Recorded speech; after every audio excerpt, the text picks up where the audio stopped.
Welcome to this episode of Chattin with Staxx. I'm your host, Bill Staxx, and today we got Pat Miletich. And I had no choice but to defend myself. But a couple of those guys got hurt, pretty bad. Yeah, I don't think they should be poking at the champion, man. Well, it's just, once you spend that much time learning, how to really defend yourself, you realize how many ways there are to get hurt as well, right? So yeah, that's kind of the mentality that you carry with yourself once you become good at, defending yourself. Yeah. So now, once you're a world champion, things are moving at a fast pace, right? Your life is like when you make that transition into coaching, what's that like?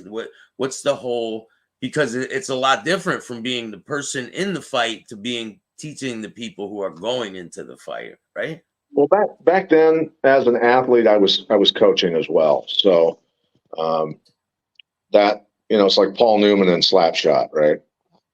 Yeah.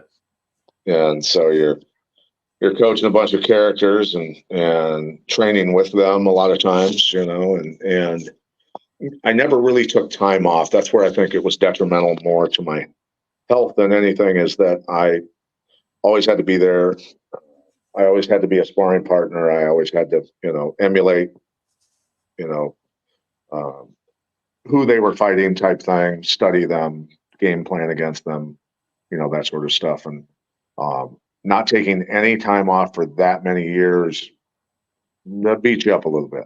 It puts a toll on you. Yeah. Mentally, all that, physically. Yeah. Right. Sure. Right. Yep. So, but, we're working on right now, a lot of my nervous system, my vagus nerve, which I've recently learned has been a major issue for me, is ice cold water, ice showers every morning, a lot of breath work, meditation, a lot of exercise, and a lot of and ironically, coffee enemas to detox the internal organs, which are connected to the vagus nerve, which goes up into your brain. So there's a lot of these things that people don't recognize. Even somebody who took some hard knocks, maybe concussions in football in high school, things like that, don't realize that your vagus nerve could be inflamed and causing a lot of problems in terms of depression, anxiety. There's physical signs that can be causing you problems. And I was always pretty well versed in cellular and mitochondrial health, but I was not well versed in the nervous system. Yeah, something that I'm learning a lot from a lot of experts, and also doing some quite a bit of hypnosis with Nick Spahn, who's a motivational speaker and mindset guy, to reprogram the subconscious. So doing a lot of that as well. It's a lot of work for all that stuff. It is, but the thing is I've come to the point where if I don't put myself first, I'm not going to be useful to other people. And that's super, super important. So all of this knowledge that I've accumulated over all these years on how to assist people in getting healthier, just not understanding the nervous system issues that I was suffering, that's something that could help former athletes, military veterans who I've spent a lot of time helping anyway to get the toxins out of their bodies. But nervous system, those guys have been blown up numerous times, many of them, right? Nervous system issues do exist. So there's non-pharmaceutical, pharmacological ways of treating those nervous system issues. And that's always generally going to turn out better if we can avoid putting, synthetic chemicals in our bodies. Yeah, pain pills and getting addicted, and then it creates a whole nother avenue of problems. Sure. Yeah. That's the goal. That's the goal, is just natural healing.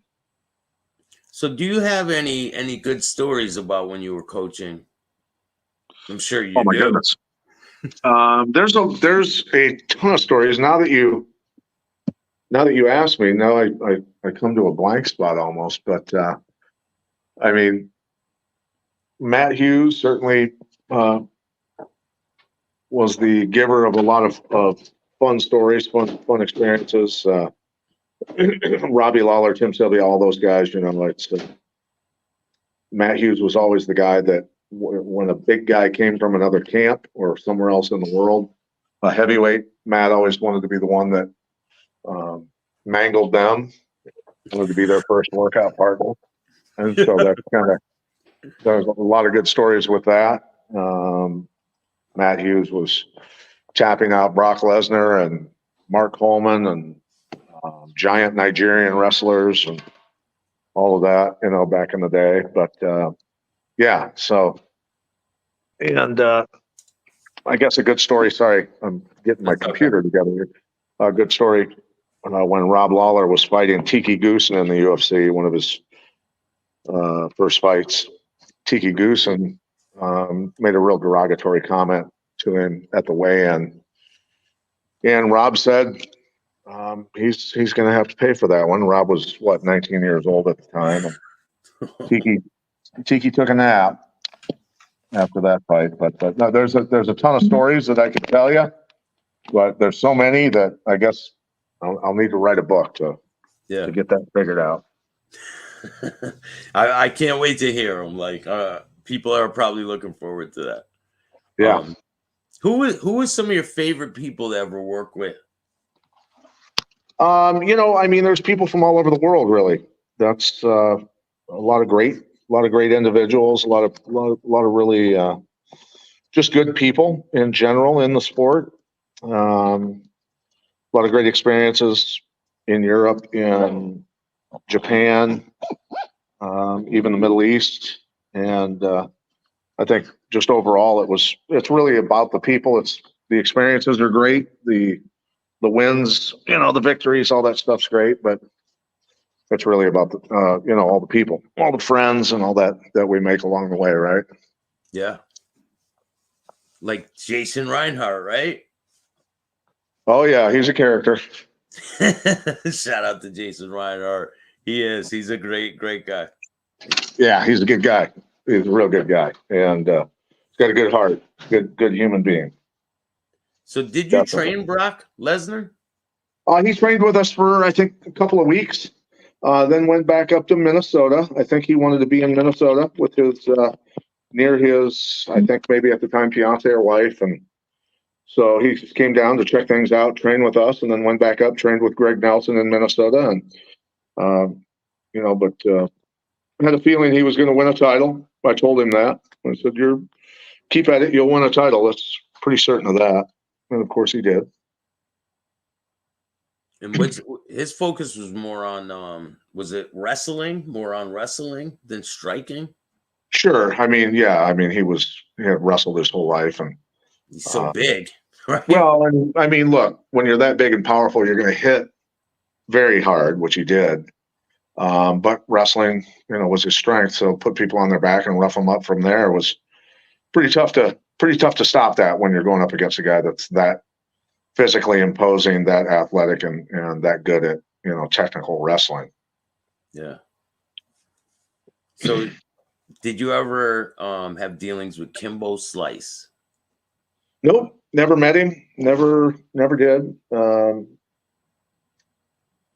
Yeah. Found him an interesting character in the sport. Certainly watched a lot of his street stuff that he was doing back in the day, and then his matches against his match against who was a friend of mine at the time, Sean Gannon, who was a Boston police officer. I don't know if you've ever seen that film of them fighting in the basement of that building in Boston, but that's a pretty epic war between those two. I'll put a clip of it on this video. Yeah, Sean was a tough character. So when you're training these fighters and you're going into these fights, were you ever worried for your fighter? Like, I don't think you should be going into this fight. No, generally no. If they had been able to, train correctly for the event, no, not at all. We took fights against anyone that they told us we had to fight, and our athletes generally did pretty well. I mean, our mentality was that if they didn't get us early, they weren't going to get us because we were just going to, you know, generally run them out of gas anyway. So that's Yeah. kind of how we did things. Well, you got your stamina. Stamina is at a high level, right? You're putting some extra notches on it. Yeah, well, that's where it comes down to confidence that you've out-trained everybody else and you've put in the work, and that they're probably not going to be able to keep up when you stand on the gas pedal, right? Yeah. I apologize. I just got in the vehicle here, and no, I'm not driving. You're driving while you do an interview? Hey, it's to be No, exclusive. no, I'm in the passenger seat. So, but yeah. So I think mainly though the things, like I said, that I'm focused on now is just helping people with their health, and then that product that they can order through you.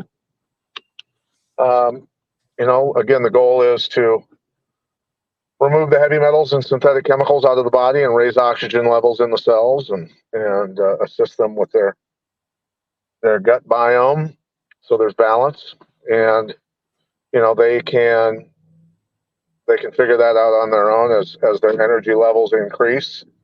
About the first week, there may be some kind of sluggishness and some bowel movements, maybe because their body's being cleaned out of the toxins. Yeah, And then you got after to that, flush them all, right? They flush them well, right through. there's a detox phase. But once that's done, their energy levels should be much higher. Their recovery, their overall feeling of health generally improves.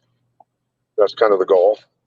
And so, again, that's in 35 years. That's the most powerful substance I've ever found.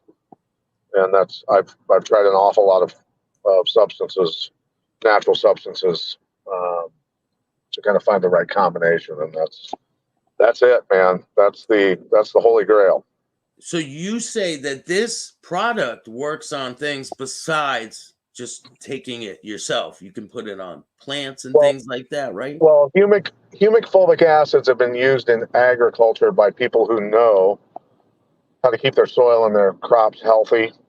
You know, because the microorganisms in humic fulvic acids will basically cancel out the synthetic chemicals and heavy metals in the soil and in the plants, raise oxygen levels in the soil. The soil holds water better. It unlocks nutrients within the soil to make them bioavailable to plants. You know, all of those things. So in different versions, whether it's for agriculture, for livestock, for humans, more refined versions, of course, for humans, it's really in my personal opinion, there's nothing better for health. So, Yeah, and my battery, I apologize, my battery is about to die. So I really apologize about that. it's okay. Do you want to tell the people where they can get the product? Well, are you gonna post the link for the product? Yep. Yeah. So people can just go to the product, the link that you're gonna post or that have up, and they can order the humic fulvic powder. And all I tell people is just try it for a month, and you tell me what happens. They can reach out to me on my Instagram, PJ Miletich, or reach out to you and let you know kind of what's happening with them, because I always love hearing people's stories after they've been on it for a month. Definitely. We'll do that. And make sure you guys go check out that product. And we'll have him on again to get more intricate into these stories when he can pick some stories out and tell us some funny ones or whatever you got. Yeah, I apologize again about the battery, but we'll definitely talk more here in the very near future, Bill. Thank you so much for taking the time. I appreciate All right, brother. Thank you. If you guys like this interview, hit the like, subscribe, and notification bell so you can get my videos every time they drop. And check out the product. Link will be in the description of this video. If you don't like this video, start your own podcast. Peace.